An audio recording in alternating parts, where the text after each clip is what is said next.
Hello, everybody, and welcome to a new episode of Wine Library TV. And once again, we've got a guest, and we're really lucky to have this wonderful guest.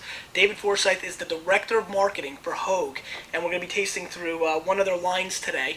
And I think it's going to be a very eye-opening experience about the quality of Washington State. So, David?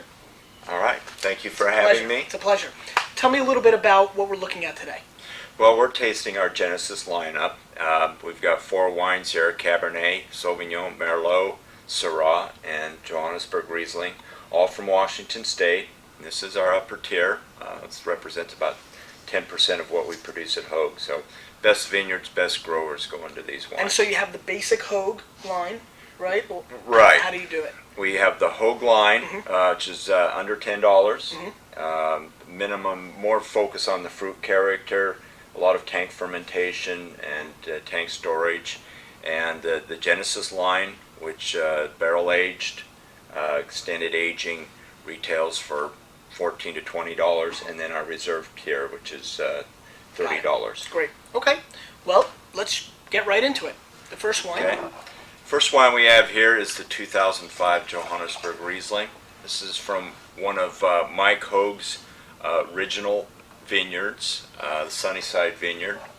These grapes typically go into our late harvest white Riesling, but pick this a little bit less ripe at about 23 bricks, and you get that real apricot, peach, and orange zest that you get from Washington State Riesling.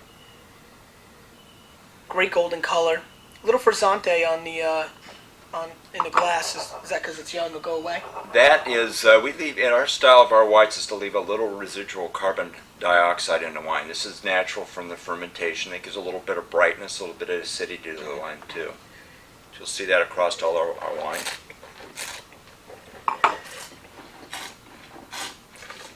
I'm spit or you? Good, thank you. Very crisp. I definitely get that peach aspect quite a bit. A little bit of residual sugar in there, but the acidity hides it real well, and the fruit hides it, so I don't really... I would definitely not consider this a sweet wine by any stretch of imagination, but I do get that, a little bit of the residual. Very clean. This is a great wine, for me, as it's getting warmer outside, and this is great with shellfish and light salads. A great porch wine, really easy to consume, but very complex in its own right, not to be, kind of disguised as a everyday wine. I mean, this is definitely a wine that I think you can easily consume with most dinners. It's got a lot of complexity, a lot of acidity. I like this wine. It's all about balance. Just having the right acidity, the right residual sugar, and the right weight to make that wine full. Nice wine. Let's move on. Next wine is our 2002 Sera. This is all from Columbia Valley. The Hogue Cellars is located in eastern Washington, and that's where we grow the wine grapes. The east side of Washington State is very different from Seattle. We receive just about 5 inches of rain a year over there, which is desert. So we often think of Washington State as being very green, but our lack of rain, our very sandy soils, also our northerly latitude, being so far north, we have long days, cool nights, and so that gives us a lot of control over the grapevines, both the vigor, the size of the berries, so it's really a great place to grow grapes. Yeah, that's really where the hype has been coming out of Washington State. A lot of the Syrahs that you've been seeing big scores from. Recently, Pierre Ravani and the New Wine Advocate, Robert Parker's publication, did a whole piece on Washington State. The profile of this area has exploded, but the prices have as well. And that's what I think makes me excited about this line, is it's still in that value price point where you're starting to see $50, $60, $70 Syrahs from Washington State. And so it'll be interesting to see how this shows. It's got tremendous dark color.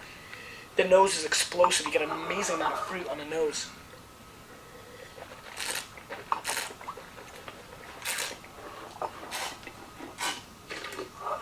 Cherry, bramble.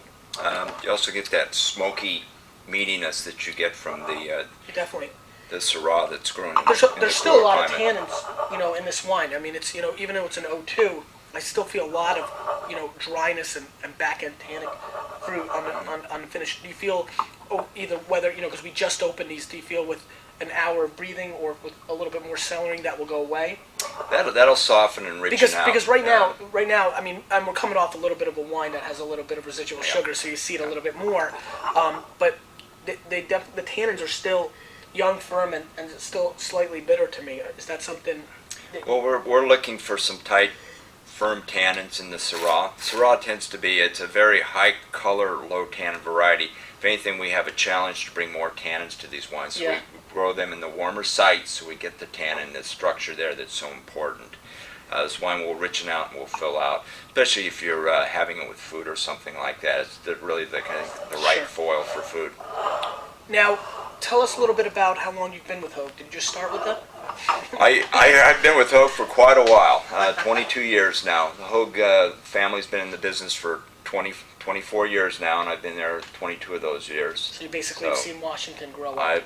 Hogue was the 19th winery in Washington State. They're now over 400, so we're very much a part of the history and the winemaking of Washington State. I remember when I first got into business, I think Hogue Chardonnay with that blue label kind of matches your shirt. It was like the first wine I really even remember from Washington State, so it's definitely got that legendary status. Let's move on. Okay. Back to Syrah real quick, just for the viewers. To me, the tannins are pretty firm. So it's either a case of these have not been open as long as we normally open wine, so it might be an hour and that'll go away, or just still needs that much more cellaring. Right now, the tannins are overpowering some of the fruit, so I'm not sure exactly the drinkability at this moment. But again, what makes these wines, this Genesis line, interesting is it's kind of sitting right in the middle. They're everyday, but they've got the power and the complexity maybe to be considered even more serious, so maybe you would consider to cellar some of these wines. So now we're on to the O2 Merlot. These Merlot for these grapes come from some of our best growers from the Hogue Slope and the Horse Heavens, the Fries and the Andrews families. These are year in and year out some of our best vineyards. We also have a bonus program for our growers whose grapes would make it into the Genesis or the Reserve program. There's a significant amount of money to them and prestige to make it into these programs. Kind of makes them part of it, kind of makes them shoot for higher quality.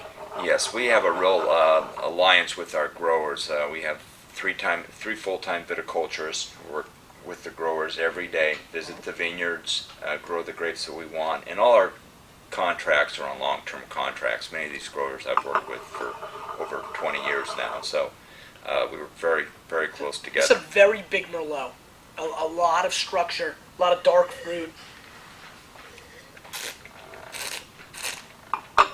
Again, I'm really caught off guard. We have not tasted new vintages of these wines in a little while. I'm caught off guard by the real, true complexity of the tannins in these wines. I mean, these wines taste more like $40, $50 wines at this young of a stage than what I would expect. Again, the suggested retail on these is in what range? $16 to $20. Okay. So $10 at Wine Library. No, this is a very serious Merlot. Again, this is the kind of Merlot that, a Cabernet, I always like to tell Cabernet drinkers, this is a Merlot for you because it's very big, it's very complex. Merlot is an early ripening variety, and in Washington State, our Merlots can be as big as our Cabernets. Yeah. Again, we work with those vineyards that are going to bring us the tannin structure that we're looking for. Flavor and aromas are important, as is complexity, but you really need to have the weight and the backbones, and that will come from the tannins. I mean, the tannins are just outrageous. The O2 Cabernet Sauvignon. This is one of my favorites. Everybody loves a good cab. Warmer sites, Wallach and Horse Heavens crop these vineyards down to about 4 tons per acre. By far the darkest color. I mean, just explosively black color, really dark red. These wines are aged in French and American oak You for get up the to 18 vanilla months. on the nose quite a bit. How long have you guys been doing Genesis? We've been doing Genesis for about 12 years now.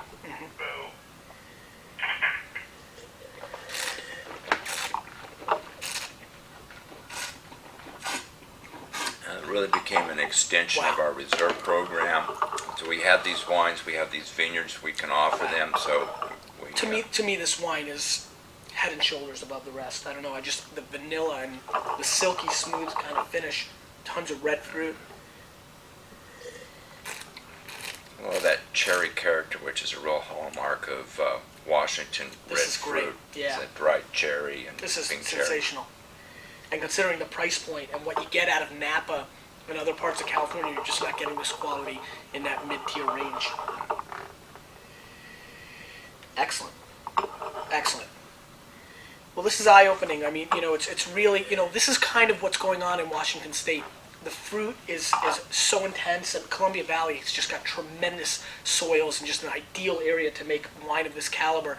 And what I like about Washington State right now personally is that it's kind of where Napa was maybe in 85 to 89. You're still able to get world-class wines and you're not paying the price. The marketing dollars aren't involved all the way yet. And so I really see Washington having about 3 to 5 more years, and then I think I'm a little bit worried about where the price points are going to go. But you definitely want to go out and try Columbia Valley wines. This Hogue Genesis line is we're going to definitely bring in 1 or 2 of these wines. The Cabernet and the Riesling really shine for me. The Sera, I want to see what happens in an hour or two, and I'll definitely leave a note under the video and let you guys know where that's gone. The Merlot was also excellent. So it's really a pleasure having you here. I'm glad you came out. Thanks for so having me, much. Gary. We'll see you next time on My Library TV. Take care.